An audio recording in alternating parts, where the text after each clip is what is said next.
ازيكم يا حبايبي؟ عاملين ايه؟ كل سنه وانتم طيبين بمناسبه عيد الاضحى. وطبعا معروف عيد الاضحى اكلاته كتير جدا، ومن ضمن الاكلات دي لبيوت كتير قوي هو الكسكسي، دايما مرتبط معاهم بالاعياد والمواسم. وطبعا ناس كتير قوي بتستصعب الكسكسي، وانا كنت واحده منهم بستصعبه قوي وما بحبش اعمله في البيت خالص وبشتريه جاهز، لحد ما شفت الطريقه دي وقلت اجربها معاكم. النهارده هنعمل الكسكسي في كبه الخلاط بطريقه سهله جدا وبسيطه، مش هياخد منك وقت خالص. تقدري لو كل يوم عايزه تعمليه لاولادك هتعمليه بمنتهى البساطه، اكنك اي ما تعملي شويه رز بلبن كده. طريقته سهله قوي وبسيطه، وتعمليه بقى كده بالف هنا وشفا، تاكليه بالسكر بالحليب بالشوربه براحتك خالص. اتمنى تتفرجي على الفيديو للاخر، فيه تفاصيل كتير حلوه قوي هتعجبك. ولو اول مره تشوفيني تشتركي في قناتي وتفعلي الجرس على الكل عشان فيديوهاتي الجديده توصلك، وخدي لفه في القناه كده، فيها فيديوهات كتير هتعجبك. هنسمي الله ونشوف هنعمل ايه. كده حبايبي هنشتغل في الكبه بتاعتنا زي ما انتم شايفين، والحمد لله كل البيوت دلوقتي فيها كبه صغيره او كبيره، لكن الحمد لله كلنا موجوده عندنا. انا هشتغل على كيلو من الدقيق، انت اشتغلي زي ما انت عايزه، كيلو 2 3 ان شاء الله يكون شوال. هتعمليه بمنتهى السهوله والبساطه، مش هياخد معاكي وقت خالص. انا جايبه دقيق عادي من الدقيق السايب من عند العطار. وبرضو انت اشتغلي بالدقيق، اي نوع دقيق عندك هيمشي معاكي. حطيت نص معلقه من الملح وربع معلقه من البيكنج باودر، بس كده. وما تبالغيش في الملح عشان آه لو هتاكليه حلو يعني بسكر او بحليب ما يبقاش حادق قوي. ونص كوبايه من الميه، دي النص كيلو دقيق، يعني كيلو دقيق هياخد كوبايه من الميه بس. هننزله شويه شويه بعد ما نشغل الكبه كده، هننزله شويه شويه زي ما انت شايفه كده. بصوا انا ما جريتلكوش الحته دي عشان تعرفوا آه انه ما بياخدش وقت خالص. 3 دقايق بالظبط نص كيلو هتلاقيه اتعجن معاكم. وما تخلوش يعني ما تبالغوش في العجن قوي، في لف المكنه قوي، عشان ما يعجنش معاكم، ما يبقاش كتله عجين. اول ما تلاقوا صوت الخلاط بتاعكم تقل كده اعرفوا انها خلاص الكسكسي بتاعنا جاهز. بصوا هنا انا كنت بالغت شويه في العجن، بصوا الحته دي انا ما رضيتش اقطعها لكم عشان تعرفوا الفرق بين الاتنين. يعني ثواني كده بلغت ثواني كده في العجن. لو كنت استنيت شويه كان خلاص بقت حته عجينه واحده. هو مفرول بس مش مفرول قوي. تمام. عندك حله كسكسي اشتغلي عليها، ما عندكيش زي حالاتي في اي مصفى عندك كده هنحط فيها حته شاشه نظيفه او حته قماشه بيضه نظيفه زي ما انت شايفه، وضروري تكون قماشه بيضه، ما ينفعش تكون قماشه منقوشه او الوان. هنحطها فيها كده وننزل العجينه بتاعتنا او الكسكسي بتاعنا. بصوا كان فيه شويه من الدقيق ما تخلطوش كويس، شلتهم لان ما ينفعش يكون فيه دقيق. هنفردهم كده في المصفى بتاعتنا.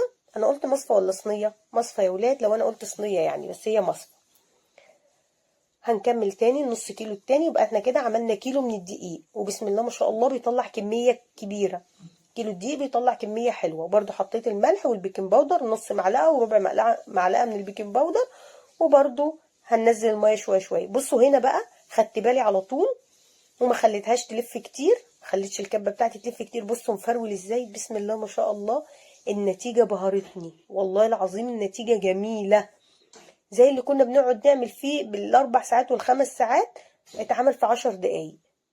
قفلي عليه بقى كويس قوي، حته القماشه بتاعتنا نقفل عليه كده. وفي الوقت ده احنا حاطين حله على النار فيها ميه بتغلي. ما تحطيش المصفى غير بعد الميه ما تغلي.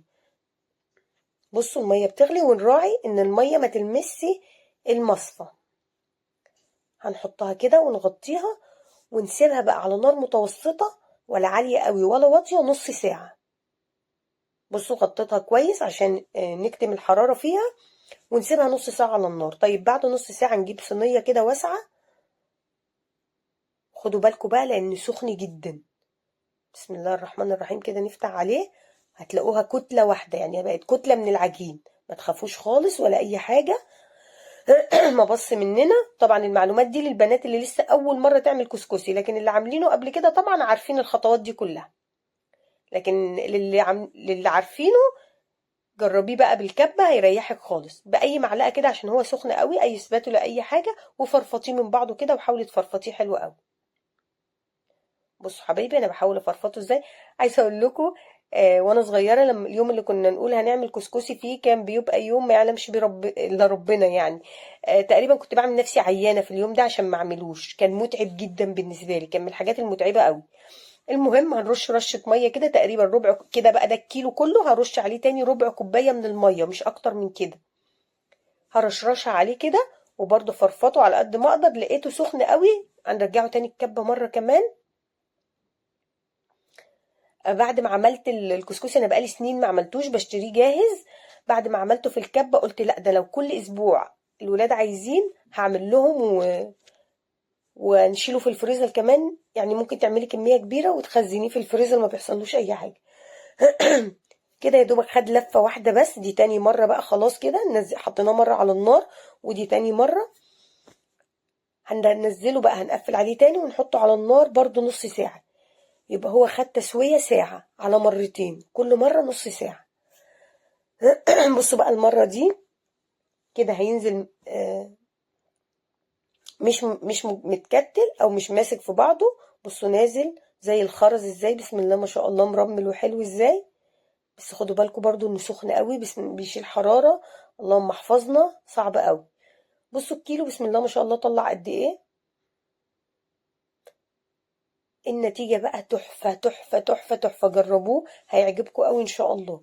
اتمنى لو استفدتي اي حاجة من الفيديو بتاعي ولسه بتتفرجي لحد دلوقتي، اشتركي في قناتي واتفرجي على الفيديوهات القديمة، فيها حاجات كتير ان شاء الله هتعجبك. واي وصفة عايزاني اجربها ابعتيلي وانا ان شاء الله هجربها. بصوا حبايبي النتيجة، بصوا بسم الله ما شاء الله. زي ما قلت لكم كان بياخد مننا وقت كتير قوي. اهو بصوا، الوصفة ناجحة 100%. وبصراحة عايزة اتشكر اول واحدة عملتها. انا مش عارفة هي مين اول واحدة عملتها، لكن اول واحدة عملت الوصفة دي في الكبة، بصراحة الف شكر ليها، لانها ريحتنا من تعب كبير قوي ومجهود. انا خزنت شوية لان انا ما بحطش السمنة كلها مرة واحدة. اللي بشيله في الفريزر ما بحطلوش سمنة. شلت كده الشوية اللي هشيلهم، وبعدين خدت الكمية بس اللي انا عايزاها، حطيت عليها تقريبا 3-4 معالق من السمنة. وافركي بقى على ايدك كويس قوي. بصوا حبايبي لونه ابتدى يتغير. وكمان لو حطيتي زبدة صفرة او سمنة بقري صفرة، بلونه بيبقى مدي سنة صفرة كده حلوة قوي. وممكن كمان السمنة البلدي دي بتاعتنا نحط عليها سنة كركم نسيحها فيها، برضو هتديكي نفس النتيجة لو هي السمنة جاموسي مش بقري. انا والدتي بتعمل كده، بتحط سنة كركم للسمنة وهي بتسيحها. انا ما بحبش احط سمنة كركم، اسف. هنا ده اللي هنخزنه ونشيله في الفريزر، يقعد معاكي شهر، يقعد معاكي شهرين براحتك خالص، مفيش اي مشكله. بتطلعيه يفك، تحطي له السمنه وتستخدميه. قدمي بقى لاولادك بالف هنا وشفا. قولوا لي بقى مين بيحب الكسكسي بالسكر، ومين بيحبه بالحليب، ومين بيحبه بالشوربه. انا بصراحه بحبه بالسكر من غير مكسرات وبالشوربه. قدميه بقى بألف هنا وشفا، وكل سنة وانتم طيبين، وربنا يحسن ما بين ايديكم وتعملوا كل حاجة في بيوتكم وتطلع من تحت ايديكم احسن مني 100 مرة. واتمنى تكونوا استفدتوا اي حاجة من الفيديو بتاعي، واشوفكم في فيديوهات جاية كتير.